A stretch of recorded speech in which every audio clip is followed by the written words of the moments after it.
Valencia planta cara a la islamofobia. Hoy estamos aquí para consolidar esta ciudad mediterránea como un referente de la concordia, la convivencia intercultural y pacífica. Bienvenidos y bienvenidas al segundo Congreso contra la Islamofobia. Salamu alaikum, buen día, buenos días.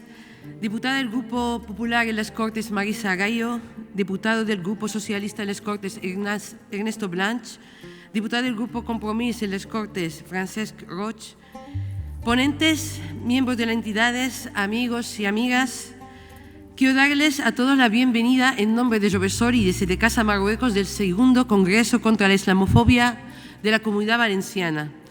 Comprender, informar, actuar y estimar es el lema que hemos elegido para acompañar este evento por segunda vez que se celebra en nuestra ciudad. Hoy nos reunimos 200 personas, 50 asociaciones de 27 ciudades. Más del 40% somos de origen árabe o musulmán. Este es el mejor espacio en este momento de convivencia y concordia. La islamofobia es un fenómeno global en auge que requiere soluciones integrales a nivel local y mundial. Lo que pasa en Gaza repercute en Valencia, en París, en Londres, en Estados Unidos. El problema y la solución están interconectadas y depende de cada uno de nosotros y nosotras. ¿Y por qué comprender? Estamos aquí de nuevo porque lo que hicimos el año pasado no ha sido suficiente, porque en nuestra sociedad la islamofobia está tan arraigada, tan normalizada y tan invisibilizada que cuesta acabar con este lastre. El año pasado os compartimos varias preocupaciones desde este mismo lugar que no solo no han desaparecido, sino incluso se han agravado. El año pasado os hemos comentado que la islamofobia se ha instalado en el corazón de las instituciones europeas. Ahora invierten más nuestros recursos para luchar contra la radicalización de las personas musulmanas y no para combatir la islamofobia y promover una cultura de tolerancia, respeto y convivencia intercultural. Un año después de esto, vemos cómo la ultraderecha radical y racista gobierna en más países del mundo: Hungría, Polonia, Italia, Suecia, Finlandia, Argentina, y casi lo hace en Francia, y en Países Bajos ha ganado hace ya una semana, 10 días, Geert Wilders, un ultraderechista euroscéptico que ha forjado su carrera política con el rechazo frontal al Islam. Su medida estrella, aparte es innovador, crear un ministerio únicamente para luchar contra el Islam y los musulmanes y prohibir el Corán. El año pasado también compartimos el informe sobre la islamofobia en Europa. Reino Unido y Francia eran los principales focos de incidentes islamófobos y este año vimos cómo en Francia se ha desatado la islamofobia y la polémica de la abaya en los centros educativos. En Inglaterra se atreven incluso a crear una prisión flotante para expulsar a personas migrantes, muchas de ellas son personas musulmanas también. En Dinamarca se ha normalizado la quema del Corán como una expresión, una manifestación de libertad de expresión y no considerado como un delito de odio hacia las personas musulmanas. ¿Os imagináis que esto se convierta a la quema de la Biblia? ¿Qué pasaría?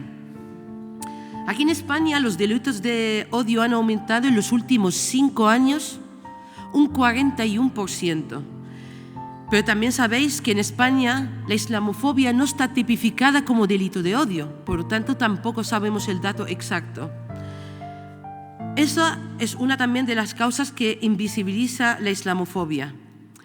No obstante, el año pasado recordamos a Younes Bilal, un marroquí de 37 años, afincado en Murcia y asesinado hace 2 años por un exmilitar que le disparó 2 tiros al grito de "no queremos moros en un bar".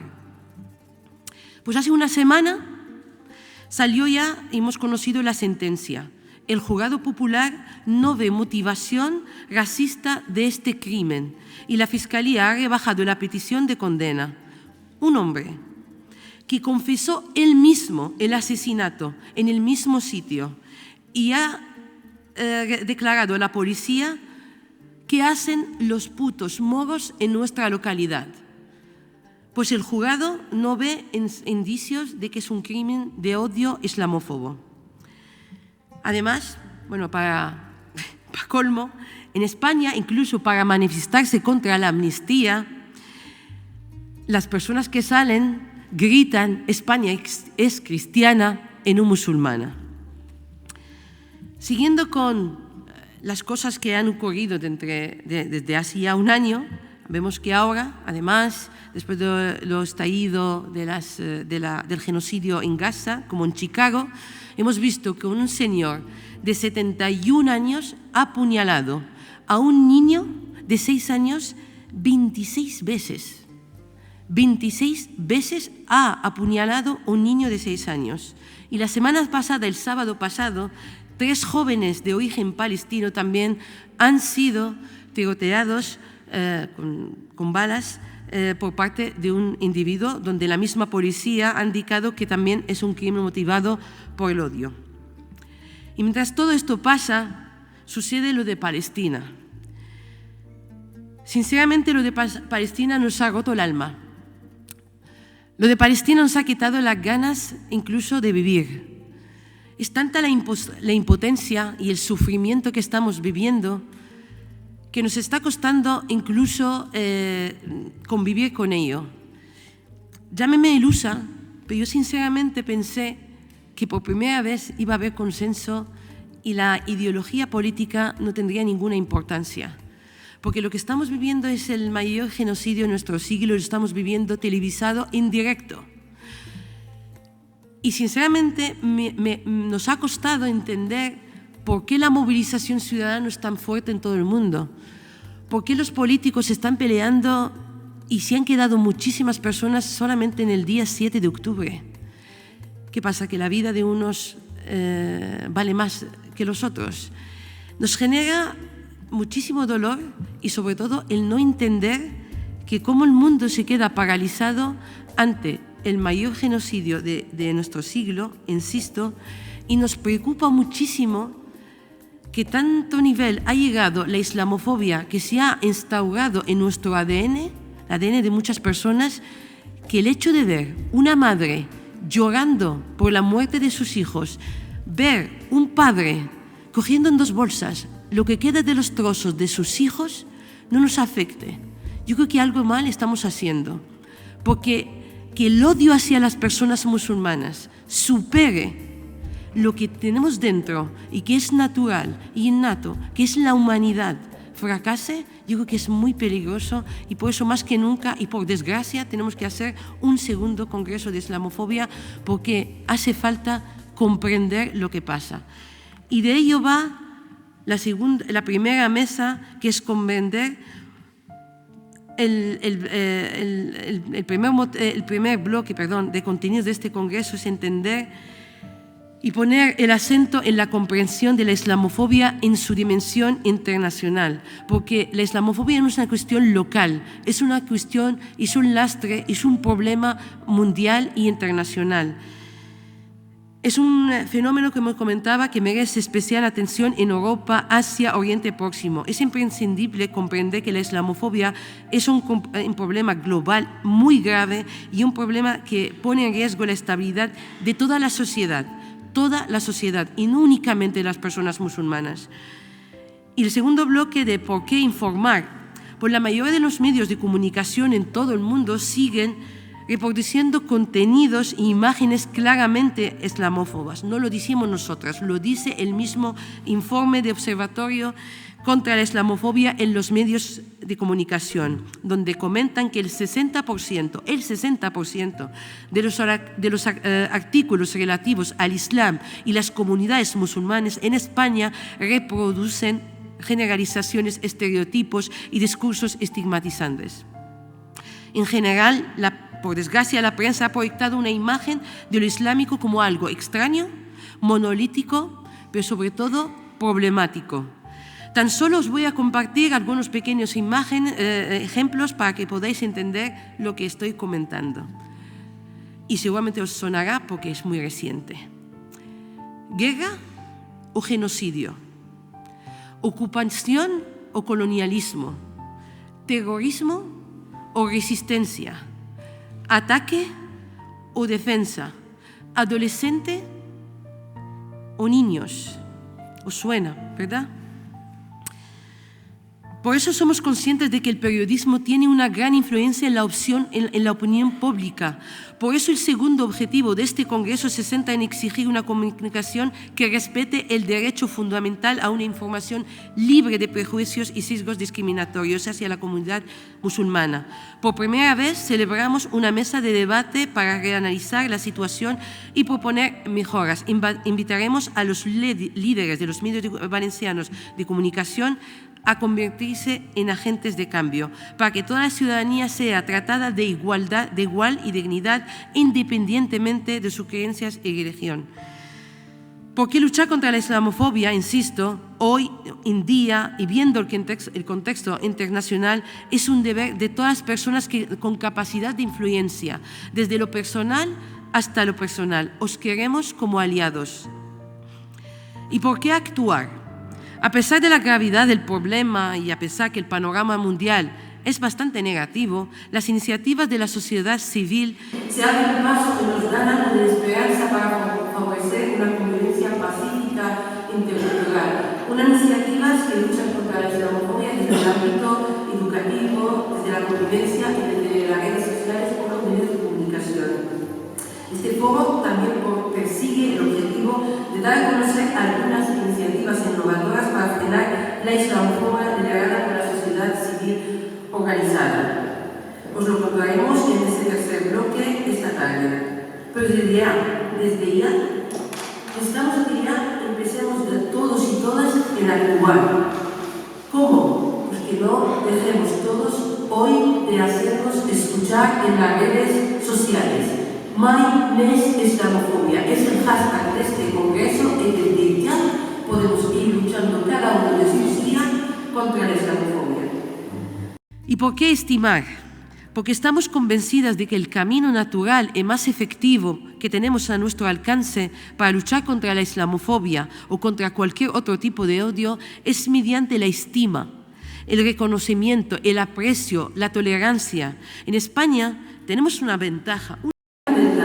Porque estos caminos hacia el amor, el cariño, la estima, el reconocernos, ya lo han tasado hace muchísimos siglos nuestros antepasados. Solamente hay que seguir el camino. El patrimonio inmaterial andalusí que todas compartimos tiene también un lugar protagonista en este congreso y nuestra terreta. La música, la gastronomía, la tradición oral van a cobrar vida durante nuestro congreso.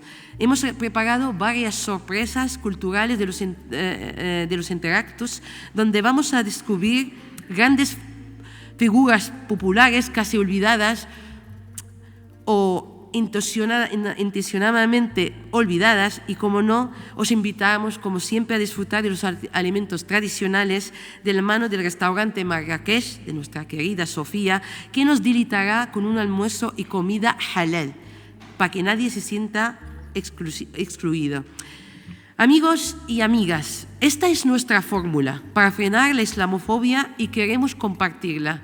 Queremos que cada uno de vosotros y vosotras también la podáis compartir, comprender, informar, actuar y, sobre todo, estimar.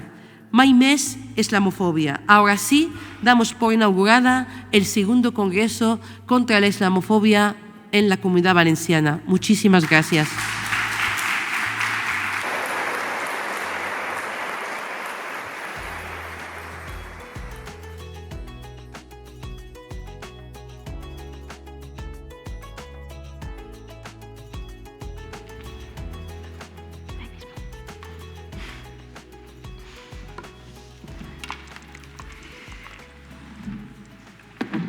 Bueno, pues buenos días. Qué estupendo poder escuchar también esa parte de la historia olvidada, ¿no?, de la mano de Belén. Gracias, Belén. Buenos días a todos y a todas. Como bien ha comentado Butaina, nuestra gerente y la coordinadora de este congreso, una de las claves para luchar contra la islamofobia es comprender, que es uno de los objetivos de este congreso. Este año hemos querido comenzar el congreso poniendo el acento en la comprensión de la islamofobia en su dimensión más internacional. La islamofobia es un fenómeno que merece una especial atención en Europa, pero no solamente en Europa, hoy especialmente también en Asia y Oriente Próximo. Vamos a examinar de esta perspectiva internacional de la mano de 3 especialistas que nos van a ayudar a desentrañar esas complejas interacciones que son de todo tipo, ¿no?, culturales, políticas, sociales, y que alimentan una de las discriminaciones más importantes de nuestro siglo, que no deja de crecer. Y bueno, quiero que recibamos ya con un caluroso aplauso a Alba Leiva y Mohamed El Moudem.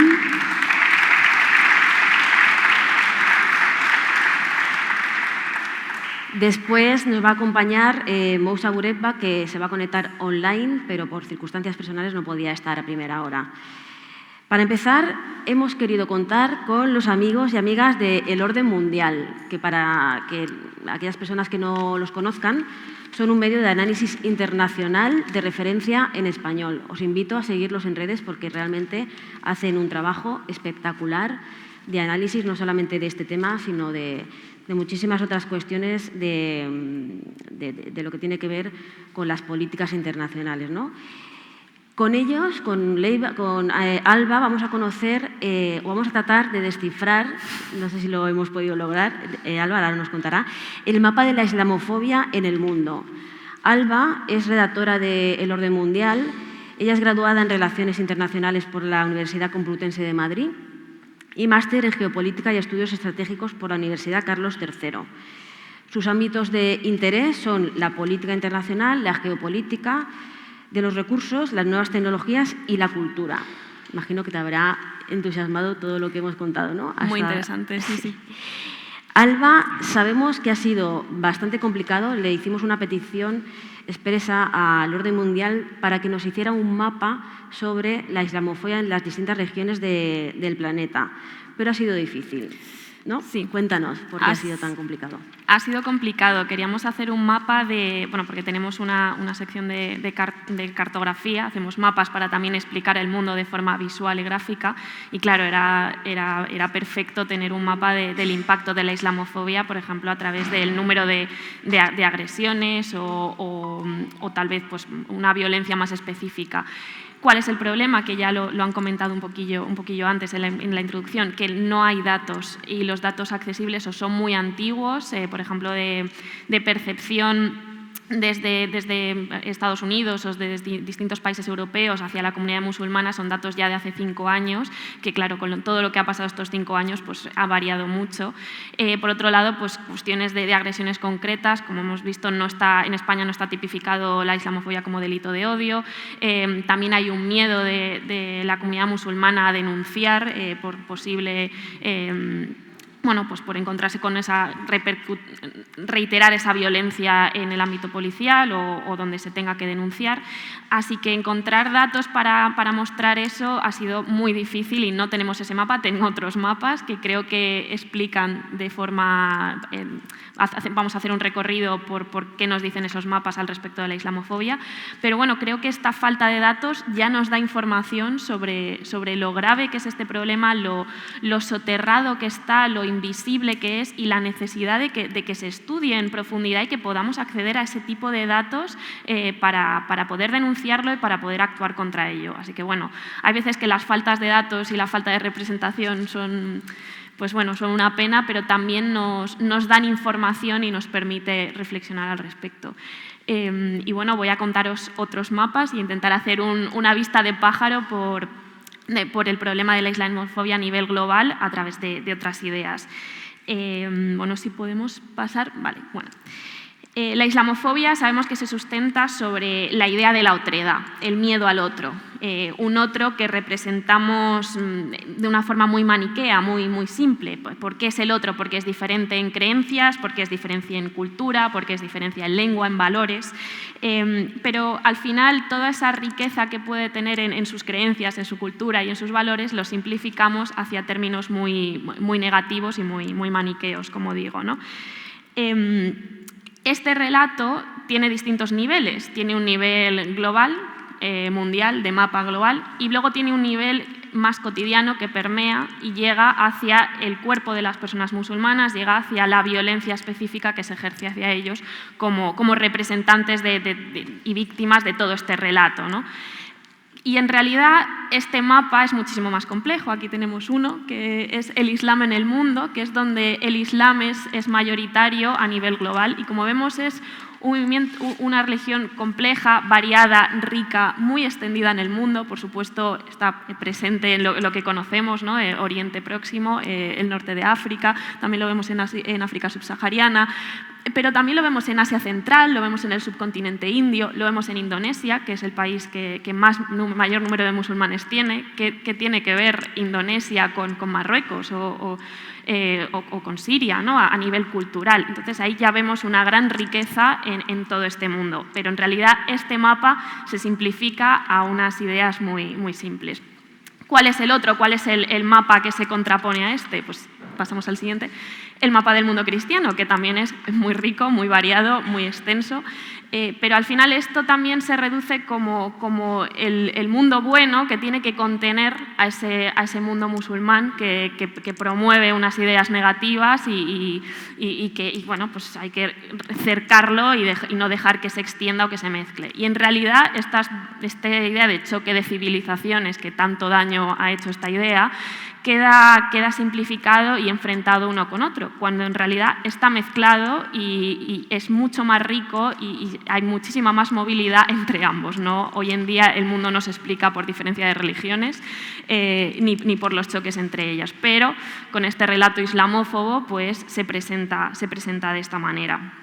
Voy a hacer distintos focos, pero antes no quiero dejar de lado que, claro, en ese mapa del mundo musulmán tenemos la cuestión del conflicto palestino-israelí. Una cuestión que es interesante porque nos enseña cómo este relato puede ser tan simple, ¿no? La equiparación del término árabe con musulmán es algo que siempre se junta y realmente, aunque el conflicto en Palestina, esa discriminación, ese rechazo es una categoría más amplia que el rechazo al musulmán, todos los valores musulmanes se utilizan como arma para establecer una diferencia de lo israelí es lo avanzado, lo abierto, lo democrático, lo liberal, y lo palestino por musulmán es lo atrasado y con lo que hay que combatir lo negativo, ¿no? Y también lo vemos en discursos desde Europa de, bueno, los israelíes da igual lo que estén haciendo porque realmente son como nosotros. Y estamos viendo un genocidio en vivo directo, pero esto sustenta todas estas narrativas. Volviendo a esos focos, tenemos que hablar de Europa, pasamos al siguiente. Aquí, claro, es donde sería perfecto tener este mapa de agresiones o de impacto de la islamofobia. Por desgracia, pues no lo tenemos. Europa y Estados Unidos son los herederos de ese mundo cristiano, ¿no? que hemos presentado antes, aunque bueno, también podríamos superar esa idea de mundo cristiano y irnos a otros valores como ese mundo liberal, aparentemente más democrático, más avanzado, todo esto entre muchas comillas, que claro, pues es cómo se presenta esta idea. Es Europa y Estados Unidos, en base a esos supuestos valores, han motivado una islamofobia global, construida por una historia de diferencias de fe y sobre todo también de un legado colonial imperialista en el que ellos se colocan como superiores, ¿no? Nos colocamos como superiores. Un punto de inflexión reciente, por supuesto, es el 11S y el auge del terrorismo islamista, que potencia todavía más esta narrativa sesgada, da un motivo extra para construir esta narrativa y acaba poniendo todavía más en peligro a las comunidades musulmanas, tanto las que viven en estos países como las que viven en otras regiones del mundo, como las que pretenden acceder a vivir a estos países, ¿no? ¿En qué se traduce esto?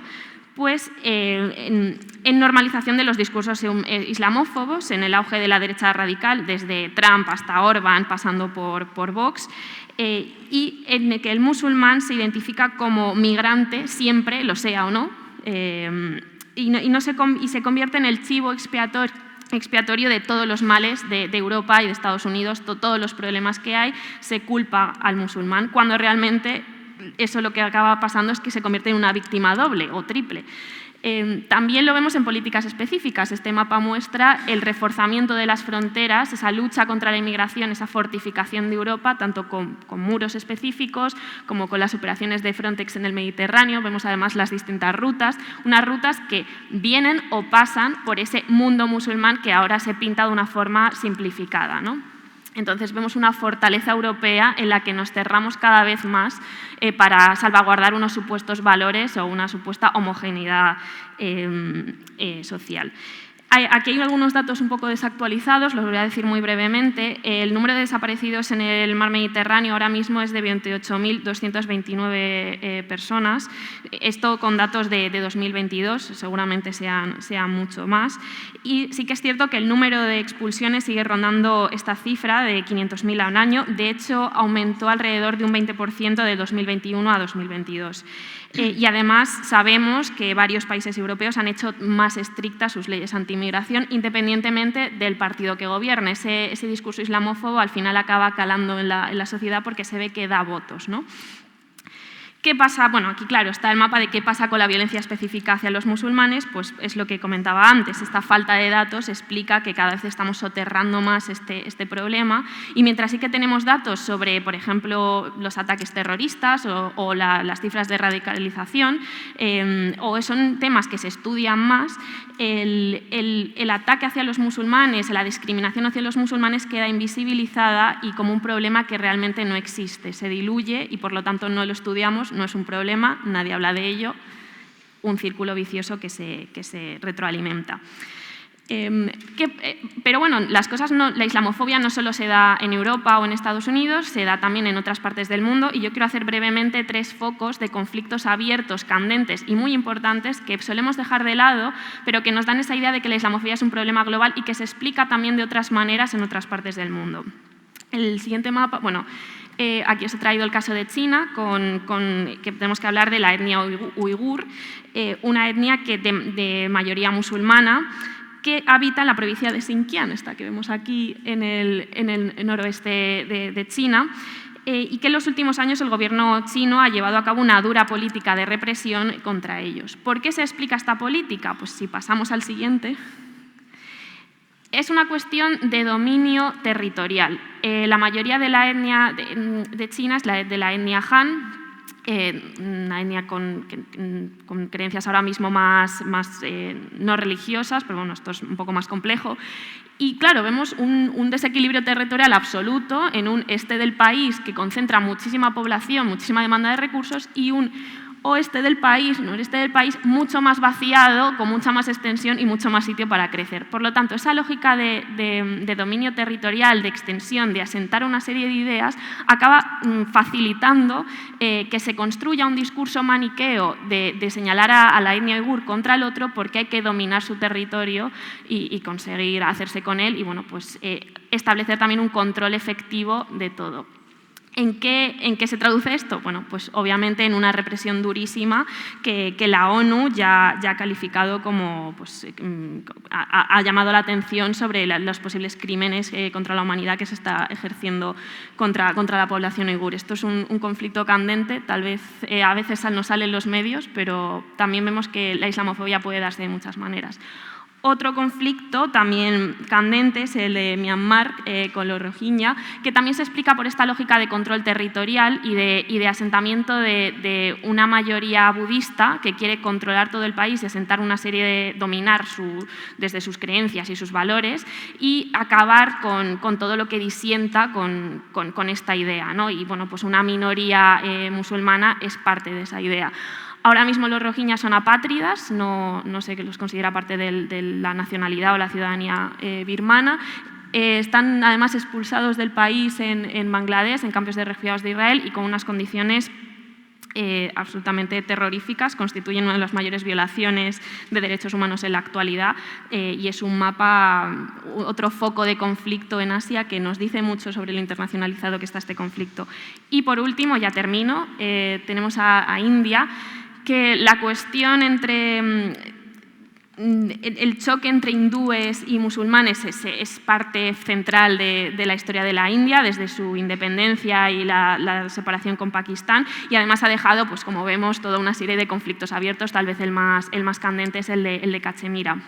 Pero más allá de esos conflictos históricos territoriales, lo que tenemos ahora mismo es una deriva del gobierno actual de Narendra Modi de un ultranacionalismo hindú que se asemeja mucho con sus particularidades indias, ¿no? A ese auge de la derecha radical que tiene un discurso claramente islamófobo y de claro ataque hacia las comunidades musulmanas. Unas comunidades musulmanas que, como vimos en el primer mapa, son muy abundantes en la India. Entonces, vemos un reforzamiento de una serie de nacionalismos, de una serie de creencias, ya sea desde el cristianismo, desde el hinduismo, desde el budismo, que atacan a las minorías musulmanas y que las intentan acotar y discriminar cada vez más. Por lo tanto, ¿qué sacamos de todo este mapa simplificado? Luego, claro, podríamos ir haciendo focos de distintos conflictos. Es que la islamofobia es un mal que azota a todo el globo y que en varias regiones tiene impacto claro sobre la vida y el bienestar de los musulmanes. Y también que es un problema complejo, que tiene múltiples aristas, que se explica de distintas formas dependiendo de la región a la que vayamos, pero que se asienta siempre sobre ese rechazo al otro, rechazo al diferente y sobre un discurso simplificado, maniqueo y bueno, pues un poco terrible, ¿no? Y esto hace que sea muy difícil combatirlo, pero además siempre tenemos que tener en cuenta esa complejidad global y esa mirada global a la hora de afrontarlo. Muy bien, pues muchísimas gracias.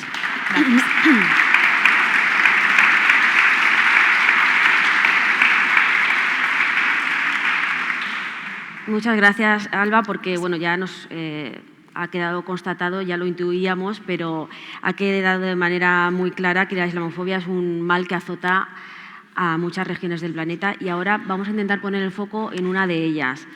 Y lo vamos a hacer pues de la mano de Mohamed El Mouden, que él es profesor en el área de estudios árabes islámicos del Departamento de Filología de la Universidad de Cádiz. Nos vamos de Madrid a Cádiz. Vamos a ir navegando esta mañana entre Madrid, Cádiz y Barcelona. Bueno, él ha escrito diversos artículos y libros especializados en las regiones que vamos a analizar y además es director del Congreso Internacional sobre el Mundo Árabe, Islámico y Occidente, que ya va profesor por su tercera edición, ¿no? Es además profesor de Geopolítica y Diálogo de Civilizaciones en el Máster de la Cultura de la Paz y en el Máster de Comunicación Internacional de la Universidad de Cádiz. Profesor El Mouden, usted ha querido titular su ponencia de la siguiente manera. Atención, la islamofobia y la tiranía interpretativa, de la liberación de la razón proposicional hacia la consolidación del tercer espacio lógico. ¡Guau! Y nos preguntamos desde el Congreso, y le pregunto a usted, cuando ponemos el foco en Oriente Medio y en Asia, pero desde este lado del mundo, ¿tenemos una interpretación tiránica de lo que pasa? Bueno, assalamu alaikum, jami'an. Es un placer estar aquí. Muchísimas gracias por esta invitación. Gracias a Identidad Considerada por sus esfuerzos y aportaciones a un tema muy importante que es el debate sobre la relación con el Islam. Lo siento porque ayer hemos llegado tarde, entonces sí, he luchado, he intentado convencer a Lourdes para que me ofreciese espacio para tratar o establecer un enfoque distinto. No se suele tratar, pero influye mucho en nuestra manera de pensar. El Islam representa un otro dentro de las caras del otro, ¿no? Y pienso que igual que hay un orden político internacional, geopolítico internacional, existe un orden lógico realmente que organiza nuestra forma de pensar y nuestra forma de interpretar. Lo llamo yo, no yo solamente, sino los pensadores, la lógica proposicional, es decir, aquella lógica basada sobre el principio de la no contradicción, tercer excluido, y el principio de la identidad. Es una lógica sólida, pero resuelve problemas axiomáticas. Cuando A pertenece a B y B pertenece a C, sí, A pertenece necesariamente a C, pero alguien que lleva una camisa blanca y un pantalón negro no es necesariamente un camarero. Entonces, necesitamos volver a plantear esta pregunta sobre qué tipo de razón que está hoy día organizando nuestra forma de relacionarnos con el otro. Ese tipo de razón realmente venía desde, sin que hayamos también la simplificación, desde, por ejemplo, desde Platón. La primera expulsión que hubo fue cuando expulsaron la retórica de los sofistas de la República de Platón. ¿Por qué se expulsó la retórica de la República de Platón? Porque ha permitido una interpretación distinta. Brutus ha matado a César, Platón dijo que es un criminal, tiene que ser, pero los sofistas dicen no, que es un liberador del pueblo. Entonces, otra cosa, ¿alguien de vosotros ha leído un trabajo de los sofistas? ¿Alguien conoce una obra de sofistas? Los sofistas, asofstain. ¿Alguien? No. Todo el conocimiento que tenemos sobre sofistas fue construido por Platón, con gran valor y el respeto hacia Platón. ¿Cuál es el grado, por ejemplo, de calor que está aquí ahora mismo, por ejemplo? No sé, ¿cuál es el termómetro? La temperatura. ¿Cuánto? ¿20?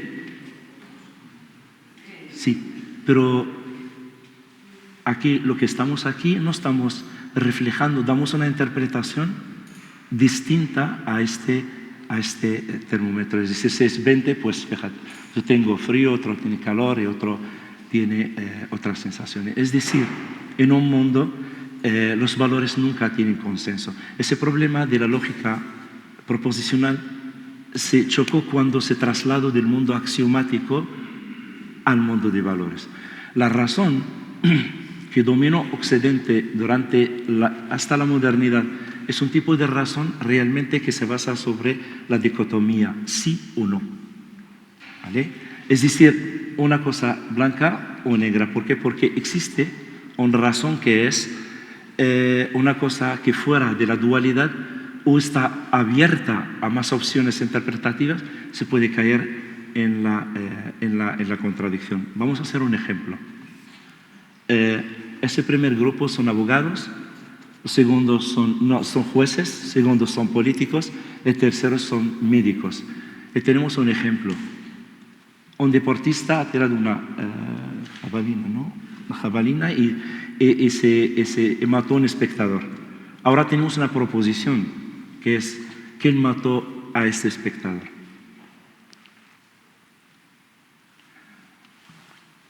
Son los jueces ustedes, ¿no? No. ¿Sois jueces? ¿Quién ha matado al espectador? Los jueces. El deportista. Vale. Según los jueces, la respuesta a este propósito, nosotros estamos buscando respuesta, ¿no? Los jueces dijeron que han matado, esto es los políticos que han matado a este espectador. Son los representantes, los políticos que no han protegido el espectador, ¿no? Y para el médico que ha matado al espectador, un médico es jabalina. ¿Sí? Entonces, nunca tenemos consenso sobre el tipo de valores.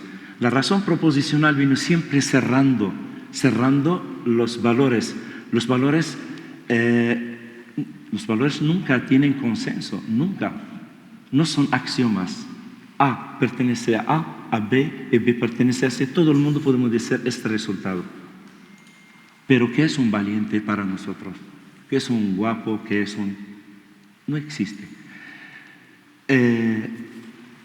Esa noción de relación con el otro, con más espacios abiertos, es lo que realmente conduce a una tiranía interpretativa.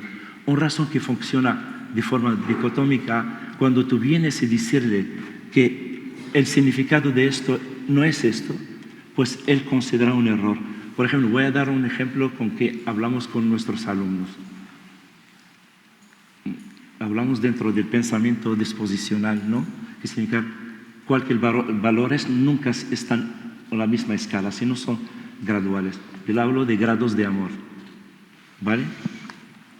¿Cuántos, las palabras que reflejan en español el amor, por ejemplo, cuántas son en español? De parejas. Vale. Te quiero, te amo, ¿qué más? Sal de la vergüenza, no pasa nada. Te quiero, te amo, ¿qué más? Te da, ¿no? Sí. Yo quiero hacer una pequeña reflexión a lo que ha dicho. Sí, perdón, yo no permití. Esperamos un poquito a que termine, que acaba enseguida y abrimos el turno. Entonces, en árabe existe, por ejemplo, 16 mínimos, ¿no? Entonces, ¿yo cómo puedo trasladar التيه, الوله, الشوق? ¿Cómo lo puedo traducir al español o a francés o a inglés? ¿Pero acaso los españoles, si hablamos, no aman estos 16 grados? No creo. Pero el proporcionalismo que ha venido proyectando sobre las formas de pensar en la lengua, en los valores, realmente conducieron a ese tipo de tiranía. Es decir, si ellos, una alumna una vez me dijo, ¿y tú sabes, por ejemplo, que existe el tío, el huele es un 8º grado? Me dice, pues es una enfermedad. Es decir, ya está fuera de esa dicotomía de sí o no. Cualquier cosa que más allá al yo, más diferente, es fuente de contradicción.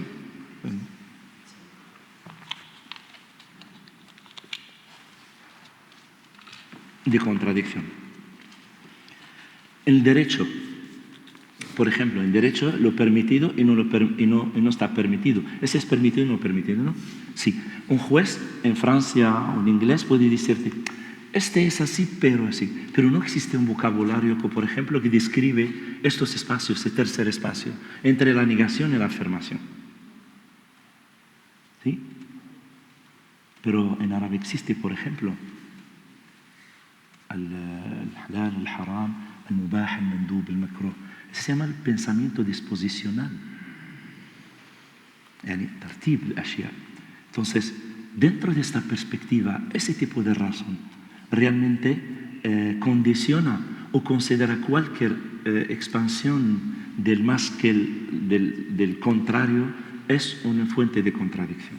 Entonces, eso lo que debemos, por ejemplo, repensarlo, retratarlo.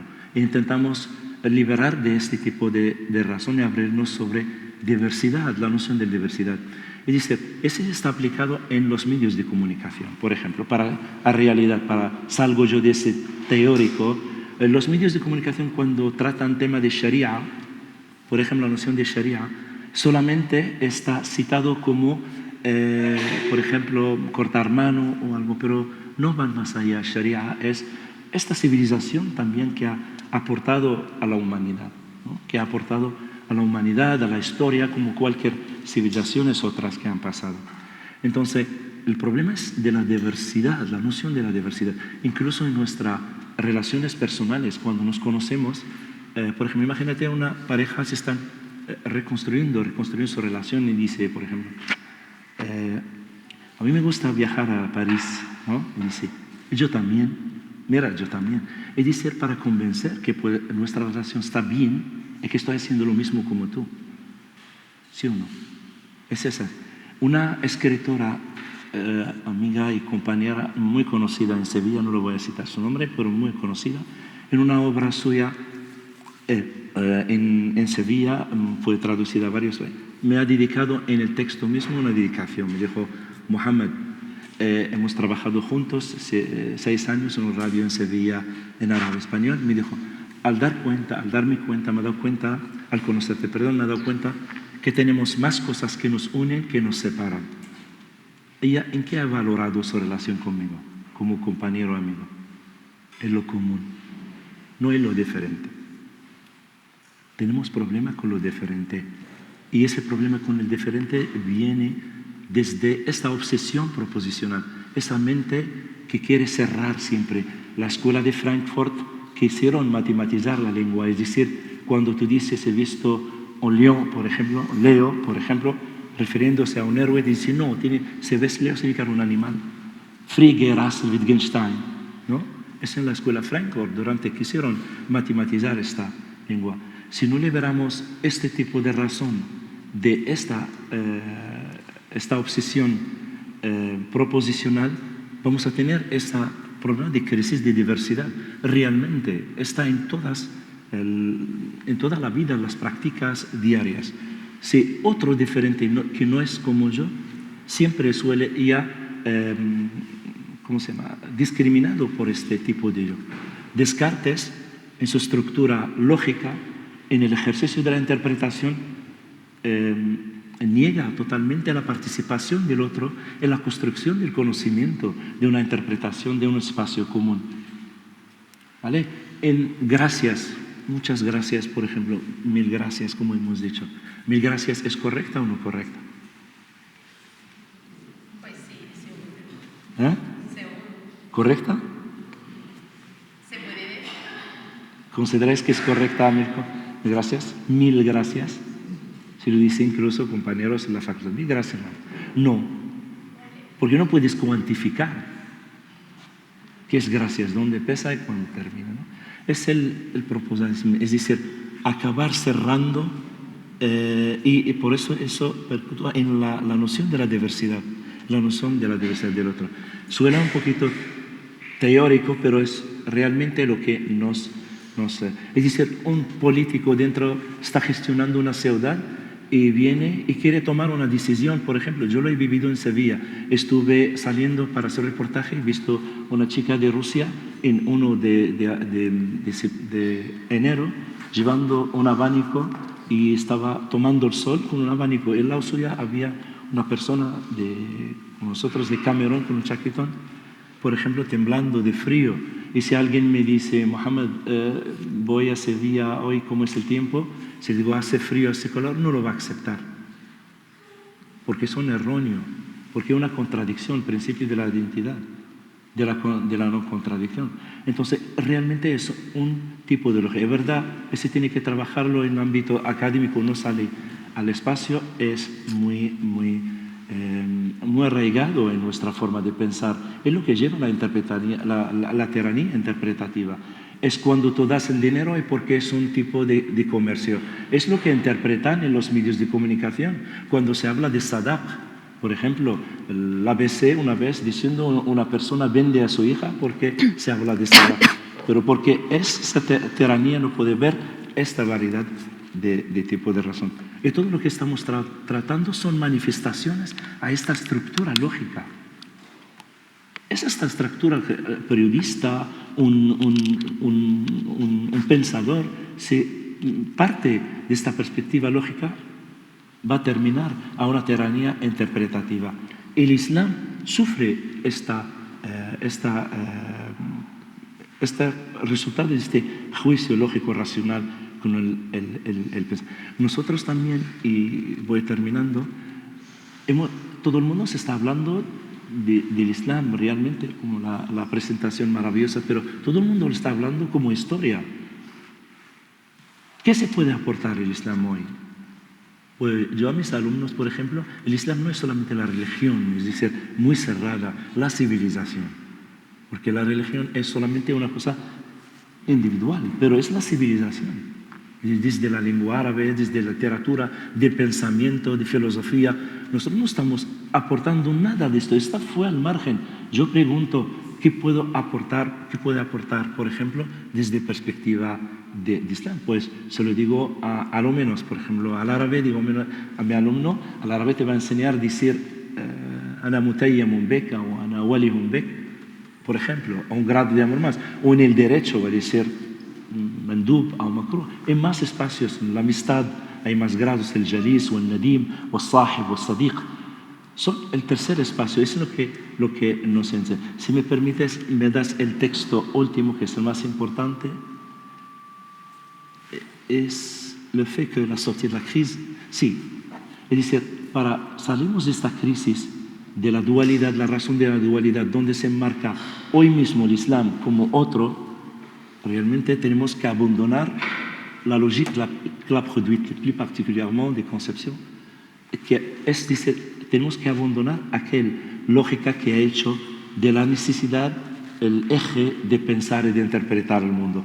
Es decir, no tenemos que ver en el mundo A o menos A, sino A y menos A. Y ese es más importante. Más cosas son manifestaciones del desequilibrio de esta lógica. Y un giro en la lógica que es, por ejemplo, la argumentación, la pragmática ofrece realmente un espacio para que se crea un tercer espacio en este mundo, ¿vale?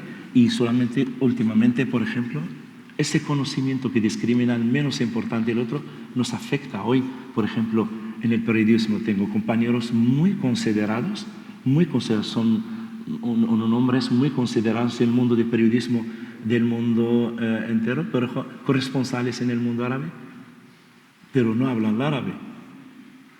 No porque ellos no, porque dicen no es necesario. Y ese me lo dijo una periodista de gran prestigio, que yo la admiro, estaba en Líbano y le dije cómo va. Y dice, Mohamed, no es necesario saber el árabe para dar cuenta de lo que está ocurriendo en Líbano. No, si la gente piensa desde modos, desde la lengua forma del árabe, implica muchas prácticas. Es muchas, muy complejas. ¿Cómo se puede traducir, por ejemplo, en español? He visto Carlos, su hermano. Es muy difícil que se traduzca al español. No es he visto el hermano de Carlos, no, otra cosa. Es decir, hay una complejidad de pensamiento, si no lo sabes en árabe, no lo vas a entender. Entonces, cuando tú disminuyes la importancia, la capacidad de que el otro puede aportar, pues esto. Entonces, es el reto realmente trabajar sobre el pensamiento islámico en ese parte puede aportar la crisis que dice. Eso le dice el último texto que dice que hay que abandonar A e menos A, y A e menos A, por ejemplo, está muy arraigada en el pensamiento árabe islámico, y así aportamos también algo, ¿vale? Que es en el fondo donde se cocina todo el tipo de formación y de conocimiento. Y muchísimas gracias.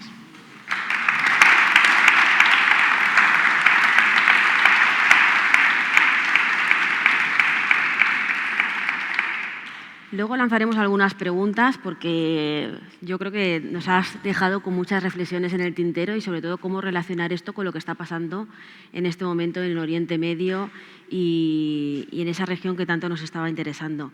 ¿Tenemos en línea ya al compañero Moussa? Vamos a ver si la tecnología y la puntualidad, porque le hemos dicho, hay 5, sí, está aquí. Buenos días, Moussa.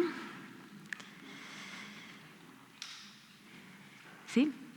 Bueno, para cerrar esta primera parte, pues nos falta todavía por escuchar la perspectiva de Moussa Bourekba, que ya está preparado desde Barcelona, como os decía, para atender nuestras preguntas. Moussa es investigador principal del CIDOB.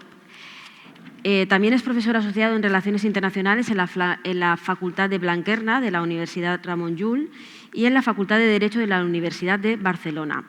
Antes de unirse al CIDOB, era investigador junior en el Instituto Europeo de la Mediterránea y también trabajó como consultor para el Instituto Francés de Relaciones Internacionales en París. En el CIDOB, Moussa se centra en las relaciones internacionales en la región MENA, que para quienes no sepáis es la zona de Medio Oriente y el norte de África. Su investigación también abarca la islamofobia en Europa y ahí es donde nosotras le hemos pedido al profesor que se centre. Le hemos pedido concretamente que explore las crecientes tensiones y discriminaciones hacia la comunidad musulmana en Europa y que preste especial atención a los países más islamófobos de nuestro continente, como son Francia, Alemania, Países Bajos y últimamente, bueno, pues en España, que también estamos detectando que el problema va creciendo. Profesor, ¿qué nos puedes contar? En primer lugar, muchísimas gracias a Jove Sólidas por invitarme y en segundo lugar, siento muchísimo no poder estar con vosotras y vosotros ahí físicamente. Como decías, me habéis pedido tratar del caso de la islamofobia, bueno, de ofrecer un poco una mirada a nivel europeo. Evidentemente dispongo solo de 15 minutos, por tanto no puedo ir en el detalle, pero sí me gustaría aquí destacar que el principal argumento de mi ponencia es que el año 2015 marca un punto de inflexión en cuanto a la europeización de la islamofobia. Entonces, ¿por qué el 2015? Porque es un año en el que coinciden dos fenómenos cuya ¿Escuchamos magnitud a bien al nivel fondo? europeo... ¿Escuchamos bien al profesor? ¿Sí? Vale, perdón. Sí, continúa. Cuya magnitud a nivel europeo ha sido absolutamente extraordinaria. Y me refiero aquí, por una parte, a la llamada crisis de refugiados, que irrumpió en el 2015, y hemos visto solo para el año 2015 como más de 1 millón de personas han cruzado el mar Mediterráneo para buscar refugio en Europa. Y aquí, para destacarlo, no estamos hablando de inmigración que procede de Ucrania, sino de una inmigración que viene de países principalmente musulmanes, mayoritariamente musulmanes, como Siria, Afganistán o Irak. Y en segundo lugar, el mismo año 2015, de hecho así empezó en París el 7 de enero, fue el año en el que se inició una nueva oleada de ataques terroristas perpetrados en nombre del Islam, lo que llamamos de forma más común el terrorismo yihadista, ¿no? Y han sido atentados que afectaron a varios países, inclusive España, con los atentados de Barcelona y Cambrils del 2017. En mi opinión, ambos fenómenos, y sobre todo a partir del 2015, han contribuido a erigir el Islam en el rango de amenaza existencial para las sociedades europeas. Se habla cada vez menos del Islam como una realidad sociológica y cada vez más del Islam como un problema de seguridad o como una amenaza para Europa en su conjunto. Y creo yo aquí, para explicarme bien, no estoy diciendo que el 2015 inicia algo nuevo, sino que este año sirve como de catalizador, de acelerador de tendencias islamófobas que ya habíamos visto y observado en el continente europeo a lo largo, como mínimo, de las 2 décadas previas a este año. Entonces, ¿por qué hacer hincapié en la inmigración y el terrorismo, ¿no? Si partimos de una definición que considera que la islamofobia, cuando hablamos de islamofobia, y cogí esta definición del politólogo austríaco Farid Hafez, que es el coordinador de los informes de la islamofobia a nivel europeo, y dice que la islamofobia se refiere a un grupo dominante de personas que buscan apoderarse, estabilizar o ampliar su poder mediante la definición de un chivo expiatorio, ya sea real o inventado, y excluyendo este chivo expiatorio de los recursos, derechos, definición de un nosotros. Me gusta esta definición porque acaba diciendo que la islamofobia nos dice más sobre el islamófobo que sobre los musulmanes y el Islam. Partiendo de esto y analizando las narrativas islamófobas, la inmigración está percibida como el caballo de Troya de la islamización del viejo continente. Tenemos una teoría que de hecho se expandió de forma increíblemente, de forma impresionante después del 2015, que también era previa. Es la teoría del gran reemplazo, de la gran sustitución, que como veis en la captura de pantalla de la web de Vox, Santiago Abascal utiliza cada vez más, como otros líderes de extrema derecha en otros países, y hay esta idea de que los inmigrantes procedentes de países musulmanes esconden un plan oculto que es la islamización del continente europeo mediante altas tasas de fecundidad, por ejemplo, algo que la sociología y los datos demográficos rechazan rotundamente, ¿no? Por otro lado, en cuanto al terrorismo yihadista, según las narrativas islamófobas, demuestra la verdadera naturaleza del Islam, es decir, de una religión fundamentalmente violenta, y de ahí entonces demostraría, ¿no?, la supuesta incompatibilidad entre el ser musulmán y el ser europeo. Dicho eso, ¿cómo se refleja esto en términos de tendencias a nivel europeo? Y aquí me he basado para preparar esta intervención en las distintas ediciones del informe de la islamofobia a nivel europeo al que me refería antes. Lo que estamos viendo desde el 2015, pero era el caso antes, pero es todavía más impresionante, es un aumento absolutamente constante de la islamofobia en el viejo continente. Quizás con la excepción del 2020, por una razón sencilla, es la pandemia, el confinamiento. Se tradujo pues, por menos agresiones físicas, por ejemplo, de carácter islamófobo, pero sí que incrementó la islamofobia online, porque este era el principal recurso. Mirando estas tendencias y volviendo a los dos temas que apuntaba antes, nos damos cuenta de que hay una correlación más que clara y evidente entre la crisis de refugiados del 2015 y la islamofobia. Y aquí seguramente el país que mejor lo ilustra ha sido Alemania.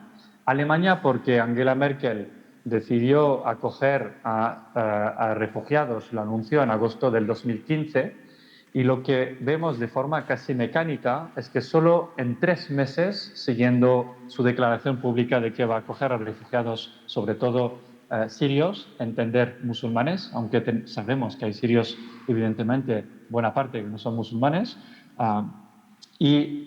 estamos viendo, o sea, hemos visto cómo a partir del 2015 van a empezar a dispararse ataques contra centros de recepción de refugiados. Y para haceros una idea, estamos hablando de menos de 200 ataques en el 2014 y un año más tarde, 2016, un año después del anuncio de Merkel, hablamos de casi 2.000 ataques contra estos centros de refugiados. Y aquí me podrían preguntar, ¿pero qué tiene que ver esto con el Islam si es un sentimiento anti-migración? Pues lo interesante, lo vemos a partir de Alemania, pero se va extendiendo en todos los casos. En Alemania hay unos acontecimientos, unos casos de abusos sexuales en la noche del Año Nuevo, del 2015 al 2016, sobre todo un caso de violaciones en Köln, y se acusa de inmediato a los refugiados sirios. No solo se les acusa, sino que se moviliza todo un relato culturalista que nos explica que en el fondo estos árabes practican una fe que es musulmana, que es fundamentalmente machista, y digamos que hay raíces religiosas a este comportamiento, por tanto no nos podemos permitir acoger a este tipo de inmigración. Y es muy interesante porque entonces salen imágenes como las que comparto, ¿no? A la izquierda es para hacer referencia a estos abusos en la noche del Año Nuevo. La segunda imagen es del partido Pegida, de extrema derecha, que hace este trabalenguas entre refugees y rapefugees. Rape aquí quiere decir violaciones. Pero es más interesante aún como partiendo de Alemania vemos un aumento de tendencias negativas, no a la inmigración per se, sino a la inmigración procedente de países musulmanes. Y de hecho, Chatham House llevó a cabo una encuesta un año después de la llamada crisis de refugiados y nos damos cuenta que la actitud hacia la inmigración de países musulmanes es bastante hostil, o sea, más de la mitad de la población en casi la mayor parte de los países. Y lo que veis en estos datos es que el caso de España es la actitud menos desfavorable a este tipo de inmigración. Por otro lado, la segunda correlación que estamos observando, y es más que clara, más que obvia en términos de datos, es la correlación entre terrorismo e islamofobia. Vemos en Europa, a partir del 2015, como cada vez después de cada atentado terrorista de cariz jihadista, se dispara la islamofobia. En Francia, y es la imagen a la izquierda, la islamofobia, en los 6 meses siguiendo los ataques de Charlie Hebdo, se disparó un 500%, es decir, que se multiplica por 1000. Y vemos como en otros países pasa absolutamente lo mismo, sea Alemania, sea Reino Unido. En Austria, después del ataque de Viena en noviembre del 2020, los delitos de carácter islamófobo se duplican, literalmente. Y hay un punto interesante, que tanto para la inmigración como el terrorismo, estas narrativas, esta islamofobia se europeiza.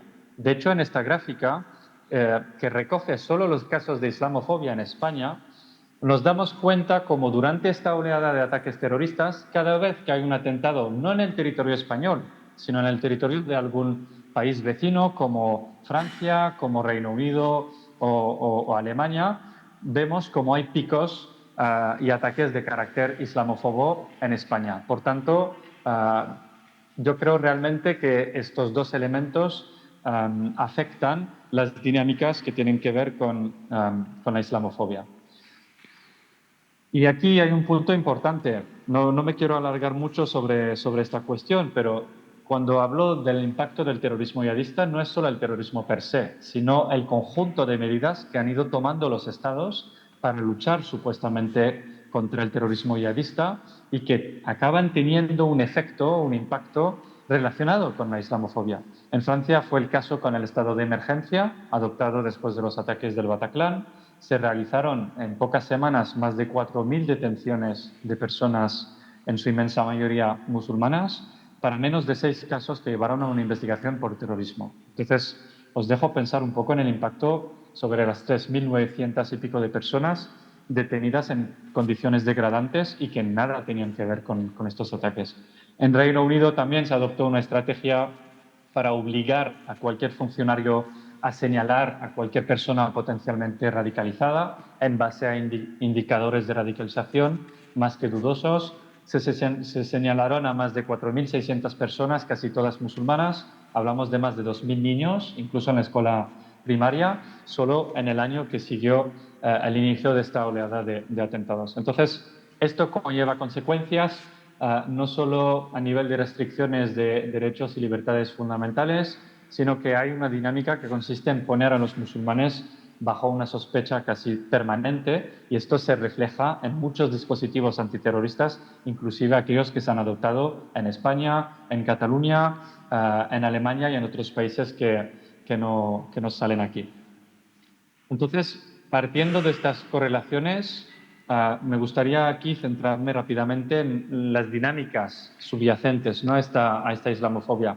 Y creo que para mí el dato más importante es que más allá del fenómeno migratorio y del fenómeno terrorista, a lo largo de los 7-8 últimos años hemos visto como diversos gobiernos, movimientos o partidos políticos han adoptado medidas de carácter claramente islamófobo, aprovechándose de este contexto, que es el de crisis migratoria y el de niveles elevados de alerta antiterrorista. Se han adoptado leyes o se han propuesto leyes para prohibir el hijab, el niqab o el burkini en el espacio público en varios países. Se ha prohibido el sacrificio de animales según el ritual islámico. Bélgica es uno de los casos, se podría sumar a Alemania aquí, se está discutiendo en varios países. Y se han tomado también medidas contra determinadas organizaciones musulmanas, contra determinadas mezquitas, en nombre de la lucha contra el islam político o con el extremismo. Y este tema, que conozco muy bien porque es el tema de mi tesis doctoral, lo interesante es el ver cómo se usa el tema de la seguridad y de la alerta antiterrorista precisamente para tomar medidas supuestamente para luchar contra el extremismo, pero que acaban afectando a los musulmanes en su conjunto, no solo poniendo la sospecha sobre este colectivo, sino fomentando dinámicas de discriminación. Entonces, estas medidas que se toman para luchar contra el extremismo acaban teniendo efectos desproporcionados en el ámbito de la islamofobia. Entonces, la dinámica para mí quizás más importante que me gustaría destacar es el auge de la extrema derecha a nivel europeo, que nos ayuda a entender también por qué hay este aumento constante de la islamofobia. Ya sabemos, lamentablemente, y la última noticia fue el caso de Holanda, con la llegada de Geert Wilders, con su victoria en las últimas elecciones hace menos de 10 días, pero tenemos gobiernos de extrema derecha en Italia, Eslovaquia, Holanda, Austria, Polonia, Hungría, o la participación de partidos de extrema derecha en coaliciones gubernamentales. Y nos damos cuenta de que la islamofobia es un pilar central de su agenda.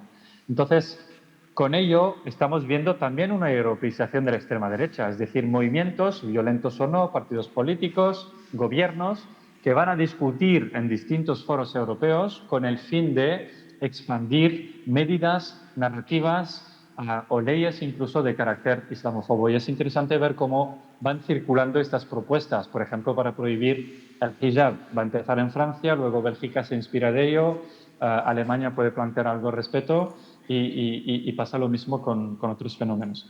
El segundo fenómeno más preocupante y que vemos sobre todo a partir del año 2019 en Europa es cómo los partidos o grupos islamófobos van a usar el terrorismo contra los musulmanes en nombre de la defensa de esta Europa blanca, cristiana, que nada tendría que ver con el Islam. Y hemos visto ataques, lo veis en el gráfico de abajo, como a partir del año 2015 vemos cómo se van multiplicando ataques terroristas que han tenido lugar también en el territorio europeo. Y aquí un punto muy importante: la islamofobia, por favor, en esto insisto, no procede exclusivamente de partidos de extrema derecha. Y hemos visto y tenemos una cantidad de ejemplos a nivel europeo de gobiernos, pienso en Angela Merkel, en los socialdemócratas daneses, en Emmanuel Macron en Francia. Hemos visto cómo determinados gobiernos han adoptado leyes de carácter claramente islamófobo, justamente para no verse desbordado políticamente por la extrema derecha. Y lo que solemos ver en general es una islamofobia, diría yo, para simplificar, de derechas, es decir, que se basa en la defensa de valores, principios europeos, etcétera, etcétera. Y también una islamofobia de izquierdas que se va a esconder detrás de grandes principios como la igualdad de género, la emancipación de las mujeres o la convivencia, precisamente para prohibir, por ejemplo, que se lleve el velo, para prohibir la comida halal en los comedores escolares, etcétera, etcétera. Para acabar, hay otras dinámicas que no abordaré porque entiendo que la siguiente mesa tratará justamente del papel de los medios de comunicación y las redes sociales. No podemos entender el auge y la magnitud de la islamofobia sin estas dos herramientas. Por falta de tiempo no puedo abordar, pero sí que en línea con lo que me pidieron me gustaría concluir aquí brevemente sobre el caso de España, porque se hacía referencia yo antes de que hablara. España, es verdad, como dijiste justo antes de que empezara a hablar, no tiene niveles de islamofobia tan altos, pero sí que reúne los ingredientes de forma cada vez más creciente para esta islamofobia. Primero, porque España es afectada, como todos los países europeos, por diversos episodios de crisis migratoria. De hecho, creo que todo el mundo que esté asistiendo recuerda este cartel de Vox comparando el MENA, ¿no? Siempre este individuo peligroso con la abuela. Hemos tenido diversos episodios, los seguimos teniendo y estamos viendo cómo en paralelo con el auge de la extrema derecha, sobre todo de Vox, pero no solo, se va usando la cuestión migratoria, hablando de gran reemplazo, hablando de los MENA, hablando de manadas, etcétera, etcétera, y cómo cada vez más relacionamos esta inmigración con el Islam, porque buena parte de los que llegan, que no son la mayoría en España, pues son de fe musulmana, ¿no? Siempre nos enfocamos sobre este colectivo. Es el caso también, España está afectada por el terrorismo de cariz yihadista y lo vimos tras los atentados de Barcelona y Cambrils. La islamofobia se disparó, no solo en Barcelona, no solo en Cataluña, sino a escala de España.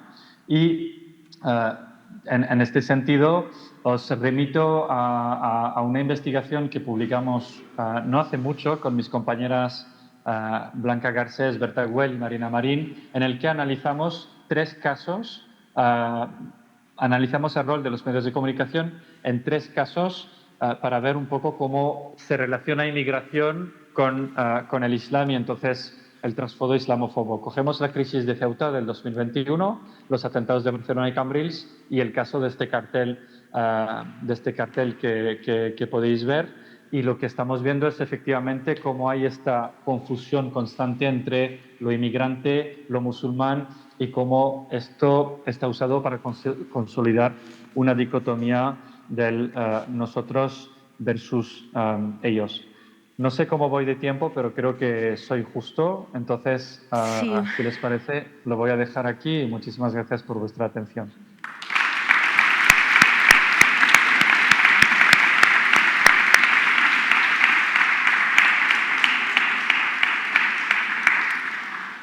Musa, muchísimas gracias. Súper interesante todo lo que nos estás contando.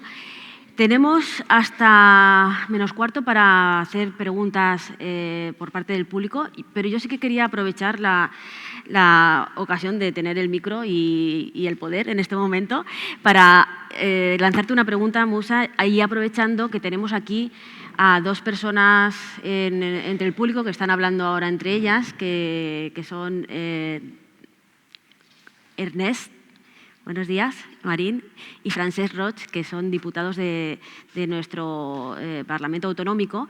Y me gustaría aprovechar esta ocasión para preguntar si, desde tu punto de vista, Musa, consideras que en España estamos a tiempo todavía de frenar esa ola islamófoba que viene de Europa, teniendo en cuenta, como bien ha dicho antes la compañera Butaina, que tenemos un pasado musulmán que es nuestro, hemos sido nosotras y nosotros durante 8 siglos. ¿Tenemos la oportunidad de hacer un cambio de inflexión sobre esa tendencia? Yo creo que sí estamos a tiempo, aunque no he traído conmigo mi bola de cristal para predecir el futuro, y es verdad que entran tantas variables que es complicado, pero yo creo que sí estamos a tiempo. Primero porque España, a diferencia de otros países, y aquí depende de cada comunidad autónoma, depende del gobierno del que estamos hablando, pero diría que en general sí que hay cierto reconocimiento institucional de que existe un fenómeno como la islamofobia. Digo que depende de cada gobierno porque cuando se preguntó a Rajoy en el 2015 qué opinaba de la islamofobia y dijo que era un fenómeno que no afectaba a España. Después del 17, pero incluso en el 2015 hemos visto cómo el número de ataques se han disparado. Entonces, yo creo que por una parte hay un reconocimiento institucional. Para haceros una idea, yo soy de Francia y en Francia el gobierno, las autoridades no usan ni el concepto de islamofobia. No se usa y por tanto no se reconoce. Se usa racismo antimusulmán, se usan otras interpretaciones, pero ni se usa. En segundo lugar, yo creo, y este congreso es la muestra de ello, existe un tejido asociativo, intelectual, importante. Yo creo que existe una masa crítica de personas que se dedican a este fenómeno y me alegra ver cómo a lo largo de mi breve estancia en este país hemos visto iniciativas tanto para reportar casos de islamofobia como informes y encuestas que evidencian que la islamofobia existe en España. Por último, yo creo que esto, quizás me equivoco, pero al menos lo que hemos visto en el caso de Vox es que es verdad que Vox como partido aumentó su influencia entre el 2016 y 2019, pero lo que hemos visto en las últimas elecciones, y quizás es un atisbo de esperanza, es que tampoco logra seguir la misma tendencia que otros países europeos donde los partidos de extrema derecha no dejan de ganar. Dicho eso, partiendo de esto, yo creo que sí que estamos a tiempo de pararlo, de evitar que España se convierta en Francia o Reino Unido en este sentido, pero que esto depende esencialmente, es una perspectiva, no sé si realista o pesimista, pero depende esencialmente, creo, de la movilización de esta masa crítica de investigadores, de activistas, de asociaciones que trabajan para frenar este fenómeno, por una parte, y depende de la capacidad de esta masa crítica a convertir su investigación y sus acciones en algo que tenga una incidencia política. Por tanto, yo creo que también es un tema, un fenómeno del que los partidos políticos se tienen que apropiar, porque sin ello acabamos entrando en un discurso donde la extrema derecha, que siempre insultamos y consideramos como ignorantes, pero sin abordar realmente el fondo de las cuestiones que a veces plantean, ¿no?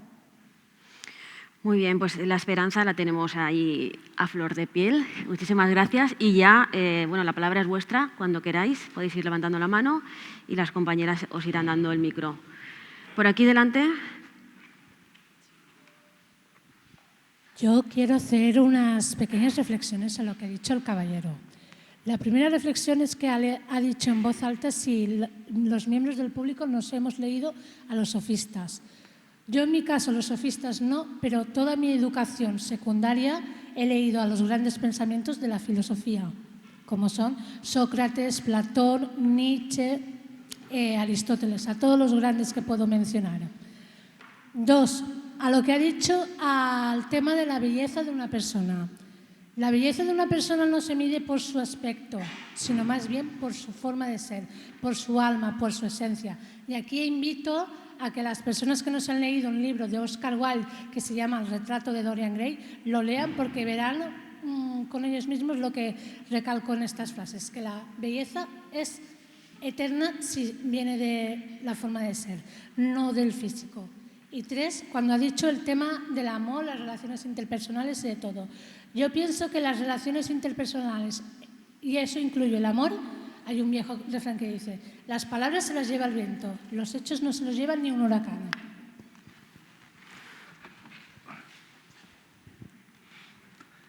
Bueno, menos mal, el viento no ha llevado tus palabras y ya me han llegado aquí. Estoy de acuerdo contigo, yo también he leído todo el pensamiento europeo y he aprendido mucho de él. Tengo a Aristóteles después del Corán y después de esto. Mira, lo que estaba diciendo a este tipo de lógica, no es que también caímos en los estereotipos. Cuando criticamos la teoría de la proposición, solamente decimos que no sirve en dominio de valores, sino en axiomático sí.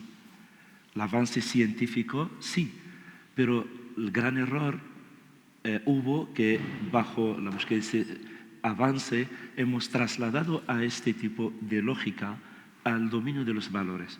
Una vez me acuerdo, los primeros años que llegué aquí y dije, hubo un debate y dije yo, no, los valores no tienen consenso.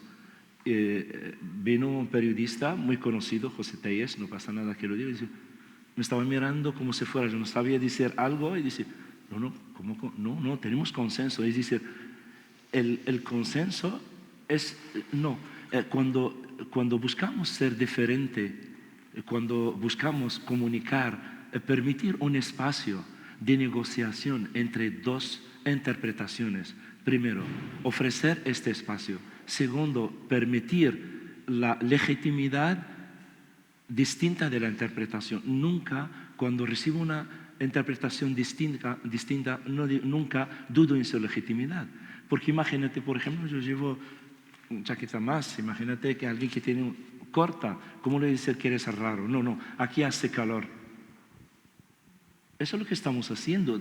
Eso es lo que se ejerce dentro de la construcción discursiva e interpretativa de todo lo que concierne, por ejemplo, la noción de la civilización islámica.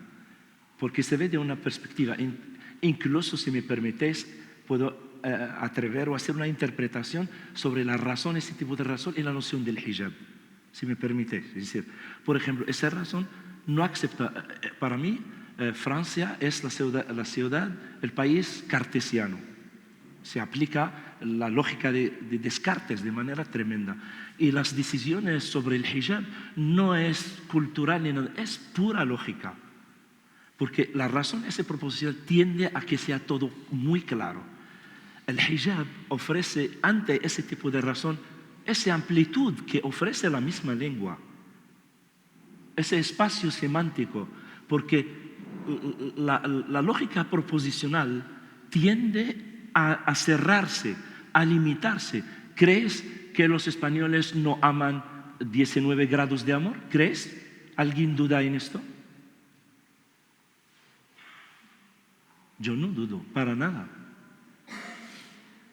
Pero la percepción lógica que tenemos, ella que tiende a estas cosas. Yo lo vivía en primeros años de mi vida, cuando entro con mis compañeros, ellos preguntan unas preguntas directas, concretas, y yo complicaba las cosas. Pero nosotros tenemos así. En árabe tú dices, he visto Carlos, su hermano. Es un ejemplo. No sé si alguien me puede ayudar a traducir esto. Porque no es, he visto el hermano de Carlos.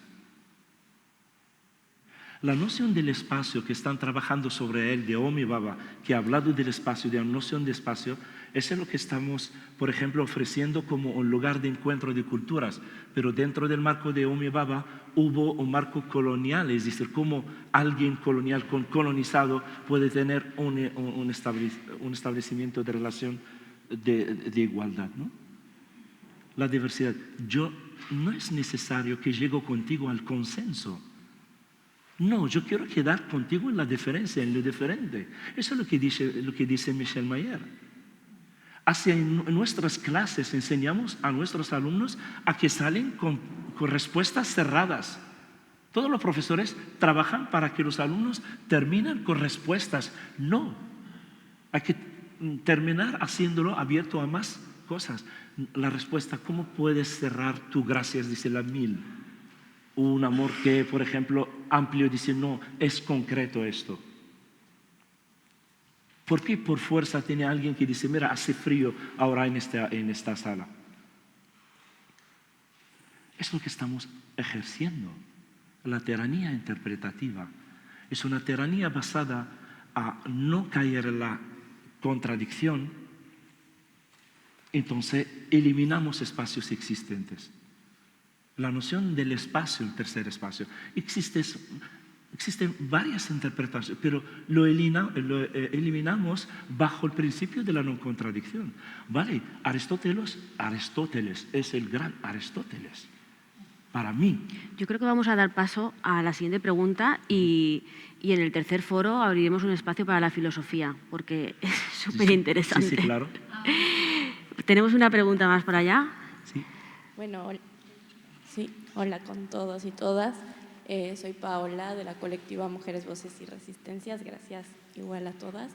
Creo que la pregunta un poco para Moussa, porque está muy enfocado a la investigación y los análisis a la extrema derecha, pero sí que siento que no sé cómo tú lo has analizado o si lo has nombrado, de cómo el feminismo institucional y hegemónico también está creando estas narrativas de miedo y de odio hacia los hombres musulmanes, y como por ejemplo en Alemania, en la campaña que tú mencionabas, fue creada por colectivos feministas, una campaña donde se sacaban a hombres racializados como los que nos iban a violar o que te iban a coger en la noche si salías y todas estas cosas.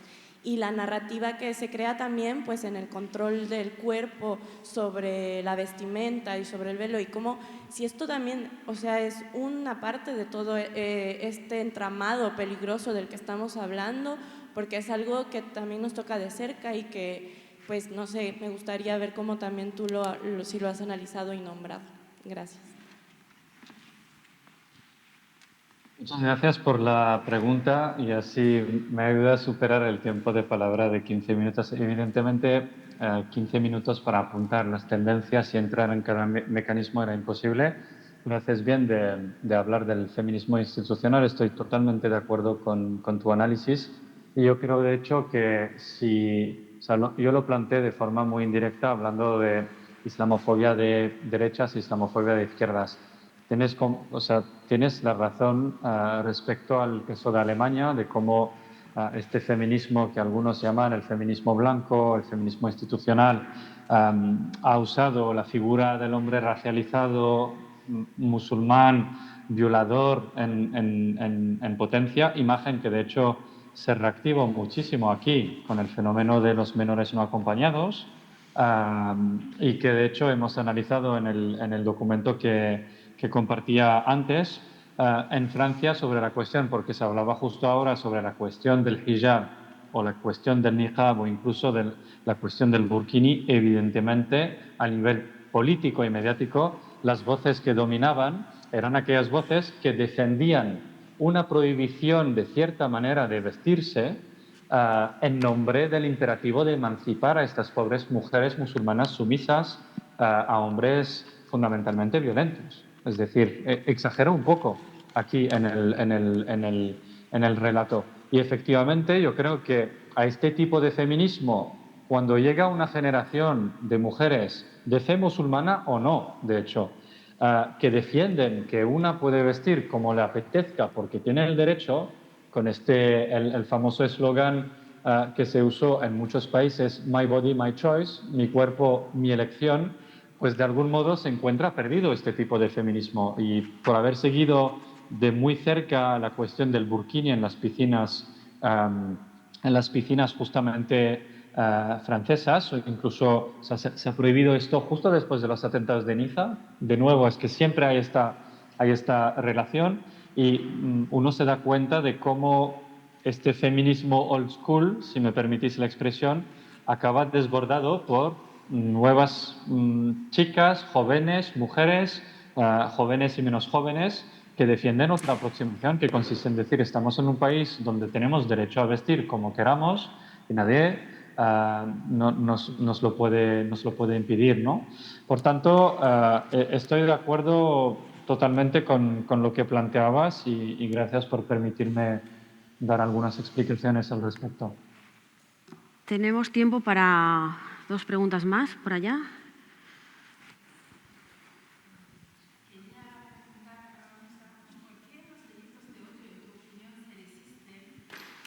Si no hay, perdona, si no tienes micro, si no, no te puedo escuchar. Muchas gracias por esta presentación. Quería preguntar por qué, en tu opinión, muchos gobiernos se resisten a que haya en los delitos de odio la categoría de islamofobia, antisemitismo, antigitanismo y racismo. ¿Cuál es la motivación a que no podamos tener? Y si puedes así hablar rápidamente entre antiarabismo y islamofobia, porque yo veo que la gente no habla de islamofobia contra la gente de Indonesia o Malasia o Nepal. Está como muy centrado la islamofobia contra de los árabes. Pero al mismo tiempo nunca hay ataques contra los musulmanes de Marbella, ni contra sus mezquitas, ni contra sus grandes chalés. Está como relacionado con el musulmán, digamos, normal, no rico. Gracias.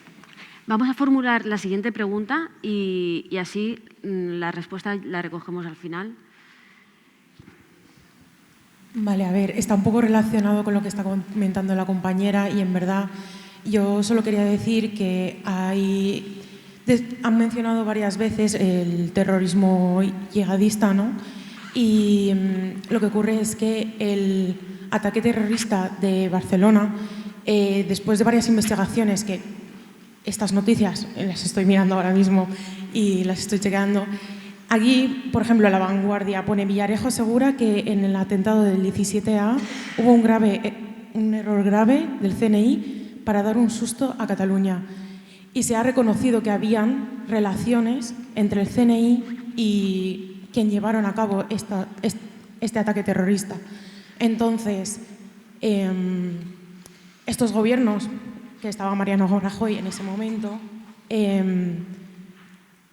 tiene una relación para dar miedo y no hablar de esa islamofobia, porque al final están instrumentalizando ese miedo en su favor como partido político. Y era para que se sepa esta noticia, porque se dio mucho bombo en su momento, obviamente, al ataque terrorista, pero luego las consecuencias y lo que pasó de verdad no llega a la población.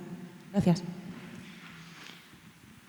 Lo siento, tenemos que cerrar con esta ronda porque son muchas las preguntas y si no se nos va a ir el tiempo. ¿Le damos la palabra a Moussa para que pueda contestar o bueno, si alguno también quiere intervenir, alguno de los ponentes? Moussa, yo puedo responder brevemente a lo de esta interrelación entre lo árabe y lo musulmán, que es una confusión que existe. Es cierto que la mayoría de países árabes tiene una mayoría musulmana, por lo tanto son dos categorías que se suelen mezclar y que por lo tanto en nuestro imaginario o en ese discurso simple del que hablamos, ese otro, pues funcionan fusionadas, ¿no? Lo antiárabe pues también es lo antimusulmán y esos dos factores, uno religioso y otro étnico-cultural o lingüístico, se superponen. Pero claro, esto es una prueba más de que realmente el mundo musulmán es mucho más complejo y como bien decías, pues hay otras realidades y hay otras mayorías musulmanas en otros países que no entran dentro de este imaginario. Tal vez es porque, bueno, pues por dónde surge el Islam, por dónde se encuentran sus lugares sagrados,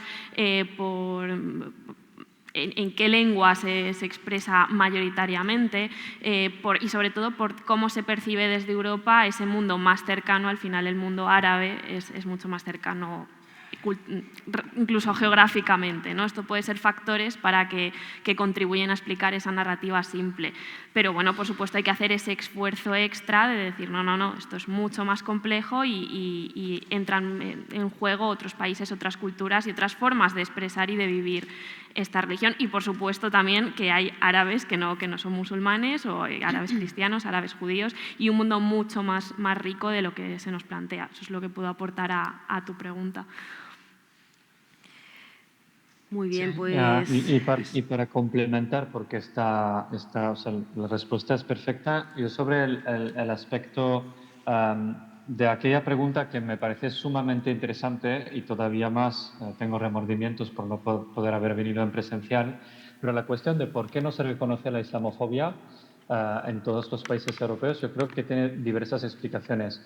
En el caso de Francia, pero es el caso de otros países, existe este mito de que la islamofobia es un concepto inventado por los ayatollah iraníes para censurar cualquier crítica del Islam. Esto es un mito gordo como un camión, pero en el que mucha gente sigue creyendo porque nos evita hablar del fenómeno que nos interesa, ¿no?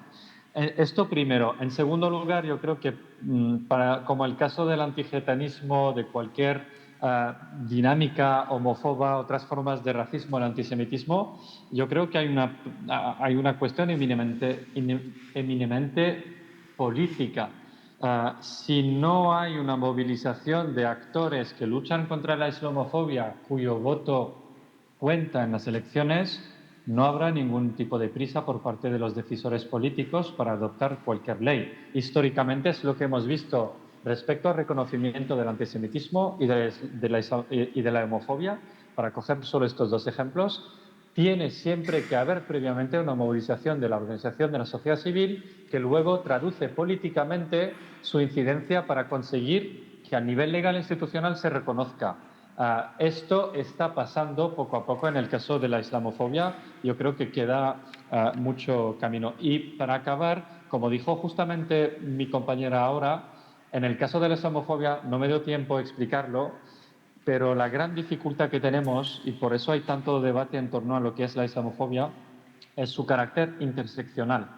En el momento en el que hay una agresión contra una mujer que tiene rasgos subsaharianos y lleva el hijab y es musulmana y procede de un suburbio de clase obrera, este ataque es por su color de piel, por su religión, por ser mujer o por ser pobre. Y aquí me refiero a la interseccionalidad. La islamofobia, al final, el Islam es un componente más que se agrega dinámicas de racismo que ya hemos observado desde hace más de 50 años hacia los colectivos de fe musulmana en el continente europeo, pero que antes llamábamos racismo, y el racismo tampoco desapareció. De hecho, la segunda pregunta hablaba de morofobia, y es algo que conocemos y se ha estudiado muy bien en España. En España hay una morofobia histórica. La construcción de la hispanidad se hizo tras la Reconquista por oposición al moro, y ha habido este debate académico de, a ver, ¿es islamofobia o morofobia? Yo creo que la pregunta no es si es uno o el otro, sino cómo se van combinando estas características de género, de grupo étnico, de nivel o condiciones socioeconómicas con la religión. Por tanto, y yo creo que la mejor forma de analizar la islamofobia es reconocer su carácter interseccional y a partir de ahí pues trabajar para caracterizarla y hacer que políticamente se considere este fenómeno y la necesidad de frenarlo. Muy bien. Un aplauso, ¿no?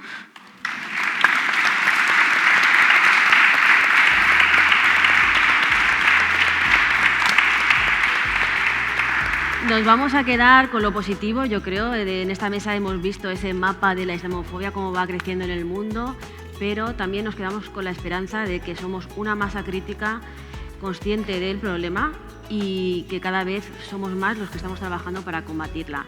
Pero tenemos que hacerlo juntos. Políticos, sociedad civil organizada, medios de comunicación, la gente que nos ha acompañado hoy, personas expertas, Moussa Burekba, Mohamed El Mouden y Alba Leiva, muchísimas gracias por darnos un poco de luz. Y ahora vamos a deleitarnos con bueno, pues el almuerzo que nos ha preparado el restaurante Marrakech Y también vamos a tener la oportunidad pues, de conversar y esas preguntas que se os han quedado en el tintero las podéis hacer a los ponentes que nos acompañan. Volvemos aquí a las 12:15, ¿de acuerdo?